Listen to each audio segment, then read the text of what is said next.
Hello everyone, in this video, we are going to present domain compression, a new primitive to compress discrete domains via shared randomness. I'm Ziteng. I'm going to give the first half of the presentation, and Yanjun will give the second. This is a joint work with Jayadev, Clément, and Himanshu. A huge amount of data are generated from different devices every day, including laptops, smartphones, and even cars. Doing inference tasks on this data can be of interest to many applications. One of the questions we want to ask is, does the data satisfy a postulated hypothesis or property? However, in the distributed setting, there can be many constraints we will incur. So mobile devices can have low battery or unstable connection. There can be privacy issues with the data, or the data will incur noise during transmission. In consequence, the central referee can only observe constrained observations. In this talk, we are going to consider how to handle some of the constraints for the task of identity testing. Okay, the task is the following. There is a discrete set of size k, and there is a known distribution Q, which describes the hypothesis or property. And there are n element samples from a known distribution P, which generates the data. The question is whether P equals to Q. The goal is to design a test which satisfies the following. With probability at least 1 minus delta, the test should output 1 if P equals to Q, and it should output 0 if they are far away from each other in total variation distance. In this talk, we consider a success probability to be 2/3, and there are many common techniques to boost the success probability to arbitrary delta, including median trick. But in the randomness constraint setting, considered in this talk, we are going to present a deterministic amplification technique to boost the probability without using any extra randomness.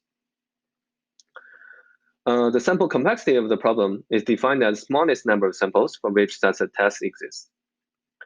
In the centralized setting, the sample complexity is known to be root k over epsilon squared. What happens to the constraint setting? So, in this talk, we consider simultaneous message passing protocols, where each user simultaneously passes their samples through channels and sends the messages to the central referee. The referee has to make a decision based on the outputs of the channels. Each of the channel WI has to be in a constraint set script at W, which describes the local information constraints. What kind of local information constraints do we consider? The first is communication. Only L bits of a message can be transmitted from each user, which means that the output alphabet from each user is at most 2 to the L. And privacy. Each of the channel WI has to satisfy row local differential privacy, which requires that for any distinct pair of inputs x and x prime, and any y in the output alphabet, the probability ratio between outputting y conditioning on x and outputting y conditioning on x prime is at most e to the row. You can see that the smaller row is, the closer the output distributions are, and the more privacy you have. And other local information constraints can include restricted measurements, for example, linear measurements or noisy measurements. There are many related works in this area, considering our identity testing, communication limited inference, and LDP constrained inference. In this talk, we also consider another aspect of the protocol, which is how are the channels selected. The first type of protocol is called private calling protocols. In this case, each user has his own dice, his or her own dice. He or she can throw the dice arbitrary number of times and generates independent random seeds at each user. And the channel is selected based on the realization of the random seeds at each user. In this case, if the set script W is convex, you can see that this is equivalent to each user selecting a deterministic channel bar of WI, which is equal to the expectation of the channel over the randomness of the random seeds UI. Another type of protocol is called public calling protocols. In this case, there is a common random seeds available to all the players and the referee. Because you can think of this as there is a die which can be observed by all the users, and you can throw the dice arbitrary number of times, and your channel is selected by the realization of the dice. Okay, you can always simulate a private calling protocol by using public calling protocols, but are they equally powerful? Actually, in previous work, Acharya, Canonne, and Tyagi et al. Show that there is a gap between the public coin protocols and the private coin protocols. You can see that for public coin protocols, the sample complexity is increased by a factor of root k over 2 to the L for communication constraint setting. Instead, for private coin protocols, the sample complexity is increased by a factor of k over 2 to the L. But in their case, the public coin protocols generally require order log k bits of shared randomness. In this work, we consider what if we only can throw the dice s times, which corresponds to order s bits of shared randomness. It turns out that we show that we characterize the sample complexity under s bit of shared randomness. We can show that the sample complexity is increased by a factor of k over 2 to the s over 2 multiplied by 2 to the L if s is not too big. You can see that when s equals 0, this corresponds to private coin protocols. And when s is roughly order log k, this corresponds to public coin protocols. Our bounds interpolate smoothly between these two cases in previous works. And you can also see from this bound that 1 bit of shared randomness is worth half a bit of communication, which is one of the take-home messages from this talk. Okay, how can we achieve that? Now I'm going to hand over to Yanjun for the technical details of the talk. This is part 2 of the talk. I'm Yanjun Han from Stanford. In this part, we provide the main insights of the tight trade-off on the shared randomness. First, we provide an overview of our upper bound approach. As the title of this talk suggests, the high-level idea is domain compression, where we use shared randomness to embed the statistical problem into a smaller domain. Specifically, we find a set of mappings from the domain 1 to k to a smaller domain 1 to L with the following two properties. First, the number of mappings is 2 to the s, so that using s-bit shared randomness can select a uniformly random mapping in this set. Second, it preserves pairwise distance in the sense that for any two distributions P and Q supported on the larger domain, applying a uniformly random mapping results in two new distributions PF and QF supported on the smaller domain with a target distance at least theta times the original distance with positive probability.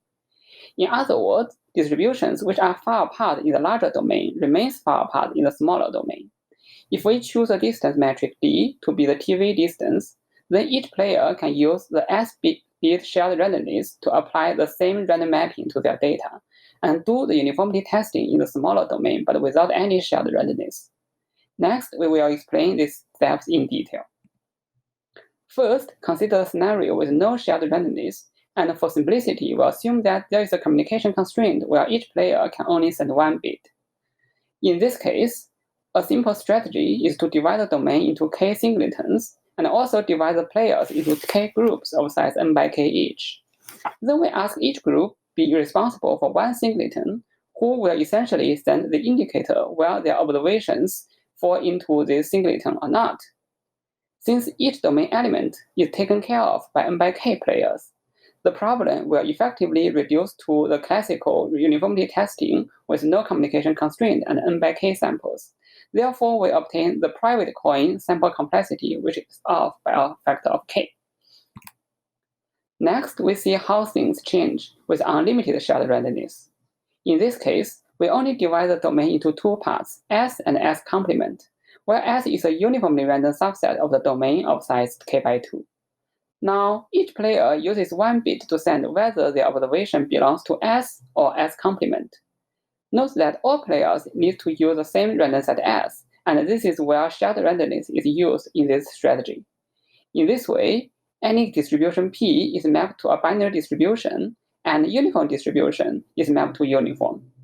For non-uniform distributions, the following anti-concentration result shows that with a positive probability, the TV distance between the reduced distributions is only off by a factor of 1 by root k. Therefore, in this way, we're reduced to the uniformity testing problem with binary distributions and distance to uniformity epsilon prime equals to epsilon by root k, given that the public coin complexity is worse than the centralized case by a factor of root k.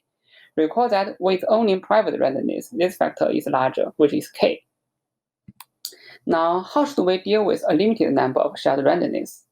Recall that the shared randomness is only used in choosing a random subset S. Thus, the problem becomes how to reduce the support size of S such that the same anti-concentration result still holds. This is our central result of domain compression, and M equal to big O of K subsets will suffice. Note that this result is strong in the sense that the subsets S1 to Sm are chosen before P and Q, so the same subsets work for all distributions. Moreover, the condition that M equals to big O of K is also tight, for if M is smaller than K, by solving a linear system, one may always find two distributions P and Q mapping to the same binary distribution. Finally, similar results also hold for other metrics like L2, showing that our domain compression techniques are applicable in general. Using this domain compression result, we are in a position to deal with general shared randomness. Since we only have S bits of randomness, the above domain compression theorem only works for domains of size at most 2 to the S. Therefore, we divide the origin domain into groups of size 2 to the S each, and accordingly divide the players into the same number of groups. Within each group, we use the S-bit shared randomness to generate random subsets. Across groups, different groups of players are responsible for different groups of domain elements. Therefore, this is a combination of the previous private coin and public coin strategies, and we are reduced to the centralized uniformity testing with new parameters n prime, k prime, and epsilon prime, which gives the interpolation between no shared randomness and unlimited shared randomness. There is also a small catch in this analysis. Specifically, the success probability is only 0.01, and we'd like to boost it to a larger number, 0.9. Traditionally, the boosting can be done by repeating the procedure several times on independent samples and a majority vote. However, this cannot be done here as additional shared randomness is introduced after repetition. To solve this problem, we apply a deterministic amplification based on expander graphs using the same set of randomness, and we refer the details to our full paper. Finally, we take a quick look at the lower bound. Here is a diagram of the uniformity testing problem, which can be viewed as a game between a learner and an adversary.